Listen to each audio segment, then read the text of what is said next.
In the Bible, water is initially a cosmic force. Thus in creation, the Spirit hovers over the face of the waters. Noah sets his ark afloat on the waters, and Moses guides the children of Israel across the Red Sea. Jonah too encounters the raging sea when he's thrown off the boat to be swallowed by a whale. Jesus engages this sense of cosmic power when he calms the storm on Galilee and when he walks on the water. When it comes to rivers, the connotations are much more positive. There are still scary elements, as in Isaiah when God promises, "We shall not drown even in the face of mighty rivers." But mighty rivers are a rarity in the Middle East. The promise of still waters in Psalm 23 is about a constant supply of fresh water on which to found life. And when Jesus talks to the Samaritan woman about living water in John 4, it's a wonderfully positive image. Fundamentally, the Jordan is the river of transformation. In the Old Testament, from wilderness to freedom, as Israel enters the promised land in the book of Joshua, and in the Gospels, baptism, a similar crossing from death to life.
Michael Perry was an evangelical hymn writer and vicar of Tunbridge in Kent, who died tragically young in his 40s.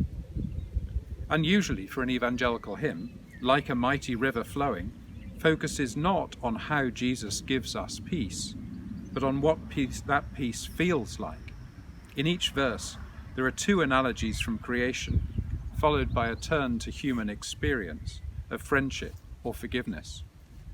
The whole hymn dwells on Paul's memorable phrase about the peace of God that passes all understanding. The tune, composed by Noel Tredinnick, doyen of All Souls Langham Place music making, is called Old Yeavering, after the birthplace of Christianity in North Northumberland, where Paulinus first baptized converts to Christianity in the 7th century.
The words for the hymn "Shall We Gather at the River" were written in 1864 by Robert Lowry.